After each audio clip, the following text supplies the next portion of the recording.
Dans la vidéo du jour, on va vous présenter juste un peu une activité que l'on a en ce moment, enfin que nous avons en ce moment. Bon, c'est pas le plus instructif, mais en fait, ce qui se passe souvent dans un atelier, ben, on est confronté à plusieurs choses. D'une, c'est qu'on a des chutes dont on ne sait pas trop quoi faire, et puis on aimerait bien fabriquer des projets qui font plaisir un peu à tout le monde et qui sont faciles à donner, qui sont relativement faciles à réaliser aussi, et surtout avec lesquels on prend beaucoup de plaisir.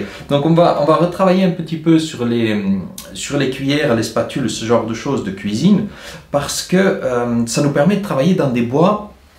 Je vais vous montrer, hein, quand on a des planches de faible épaisseur, en tournage en général, on ne sait véritablement pas trop quoi faire avec, sauf décollage, ce qui veut dire qu'on doit déjà être équipé et avoir envie de faire ça.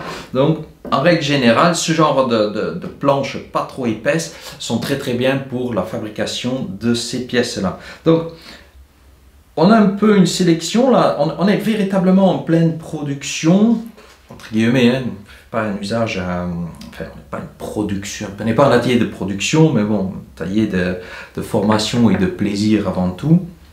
Donc là, il y a plusieurs pièces, dont certaines en buis. Alors, ces pièces-là sont en train de sécher, en fin de compte, la fourchette aussi. Là, ça a été dégrossi, mais ça doit encore passer au ponçage, vous verrez au final.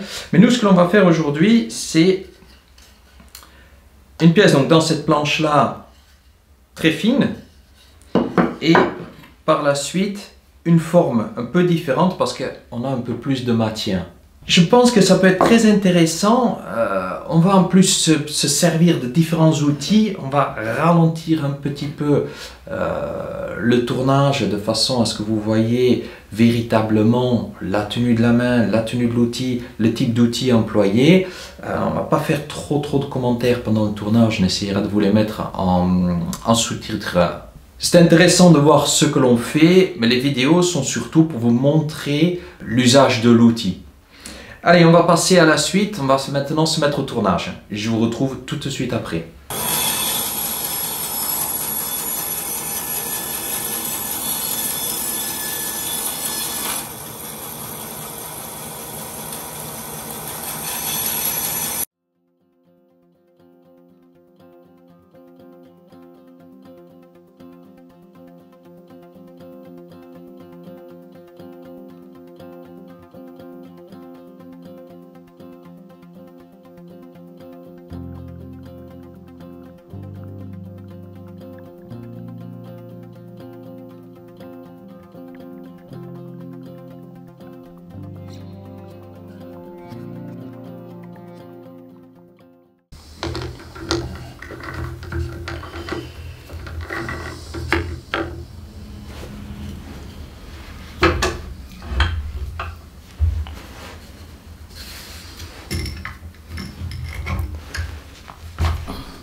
Voilà, les deux cuillères, enfin les deux spatules, pardon, sont maintenant terminées. Je vais pas trop les manipuler, juste pour vous les montrer, mais ils sont encore un peu gras, hein, parce que c'est une finition huilée. Et comme on est vraiment juste dans la suite donc, du tournage, hein, le tournage vient juste de se terminer.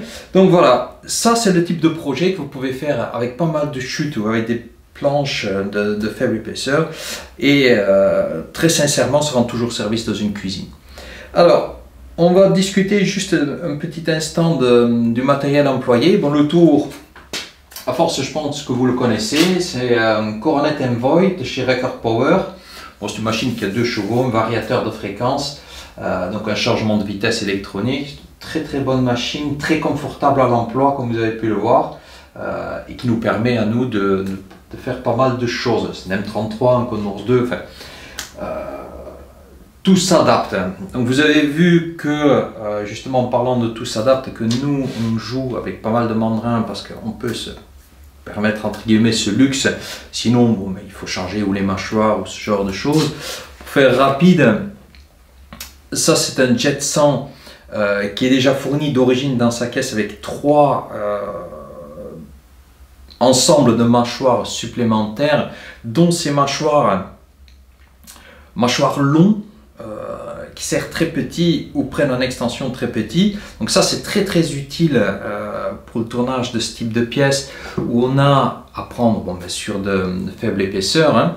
Si vous n'avez pas de petite mâchoire, ça risque d'être un peu compliqué. Bois et découverte en sang sur lequel est donc monté ce tambour de ponçage fait maison en fait, hein. C'est rien de plus qu'un cylindre sur lequel on est allé coller de la bande abrasive.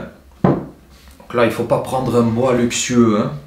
Pareil, pour ne pas avoir de ponceuse à acheter, on a aussi tout simplement tourné cette pièce, disque plat, et là on vient coller les disques abrasifs dessus. Vous pouvez aussi faire la même chose, coller un disque velcro et remplacer les abrasifs. Ici, c'est vraiment du jetable, hein, c'est-à-dire qu'on va commencer à enlever ça, décoller, ça se décolle bien, on a encore le nôtre, ça se décolle mal, c'est plus problématique, hein, mais bon, fois de plus, très vite fabriqué et c'est pas dans des boîtes très luxueux.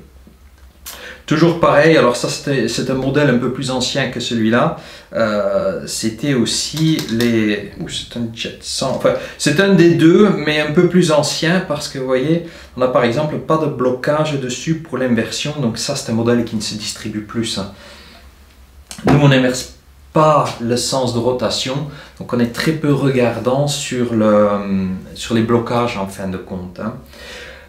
Ce que tous les mandrins ont en commun chez nous, alors c'est pas les mandrins qui ont en commun, on utilise toujours, je ne sais pas si elle s'enlève, hop, ouais. On emploie toujours cette petite rondelle pour que les mandrins ne vont pas se bloquer sur l'arbre afin qu'on puisse les démonter. Donc ça, on essaye de le laisser parce que du coup, on n'oublie pas de le mettre et on n'a pas de problème. Donc ça c'est la partie ponçage. Alors lorsqu'on ponce, on a besoin absolument d'aspirer la poussière. Je pense que ça doit se voir quand même. Ça génère énormément de poussière. Donc obligatoirement un aspirateur, quel qu'il soit, mais bon, plus il est puissant, plus il est adapté à ce genre d'opération, mieux c'est. Donc là c'est un Record Power, c'est un cam vac. C'est les nouveaux modèles en fin de compte qui filtrent jusqu'à 0,5 microns. Donc ce qu'ils captent, on ne le retrouve pas dans l'air. Comme ça ne capte quand même pas 100%, on porte quand même toujours un masque. Ça c'est le Stilt de chez Trend. Très très efficace. Ça c'est peut-être pas vu qu'on portait ça. En toute honnêteté, c'est rare que l'on porte des masques, mais là, il n'y a vraiment pas le choix, hein. Les outils, alors je ne vais pas faire telle pièce, on a utilisé ça, telle pièce, on a utilisé ça, mais dans la vidéo, vous aurez vu gouge à dégrossir de 19, Rien de plus banal. Hein. On n'a rien utilisé de vraiment exceptionnel. Hein. Une gouge à profiler de 9. Une plane de 25. Alors là, vous choisissez. Hein. Ça, c'est une plate un peu modifiée. Vous pouvez très bien utiliser une ovale. Si vous avez une ovale chez vous, ça ne change absolument rien.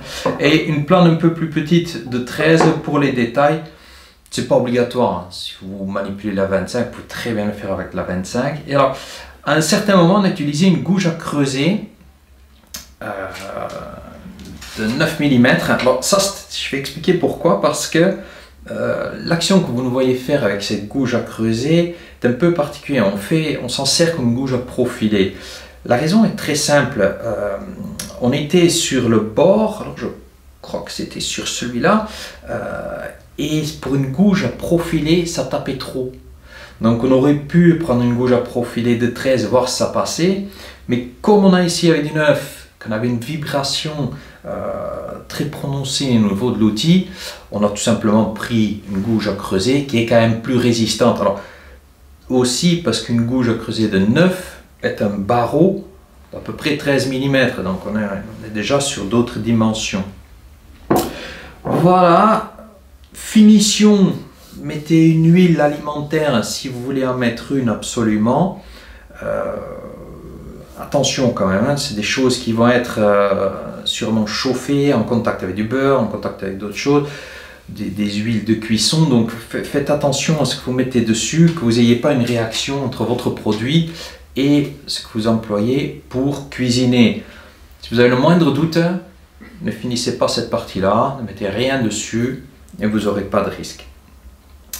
Voilà, je crois que j'ai à peu près fait le tour. Oui, bien sûr, on a utilisé une scie à ruban. Le modèle que vous avez ou pas, hein, ça permet de gagner pas mal de temps dans cette forme-là. Sinon, il faudrait tout poncer. Ça va générer énormément de poussière et sûrement vous allez utiliser énormément d'abrasifs. Cette fois-ci, je crois que j'ai fait le tour. Moi, j'espère que cette vidéo vous a plu. N'hésitez surtout pas à vous abonner à la chaîne, comme ça vous serez avisé lorsqu'on a de nouvelles vidéos qui sortent. Si vous avez la moindre question, que ce soit sur l'outillage employé ou même autre chose que vous avez vu peut-être aperçu dans l'atelier, n'hésitez surtout pas à vous nous laisser un petit commentaire ou bien vous nous contacter directement. Voilà, c'est terminé pour aujourd'hui. Je vous dis à bientôt pour une nouvelle vidéo.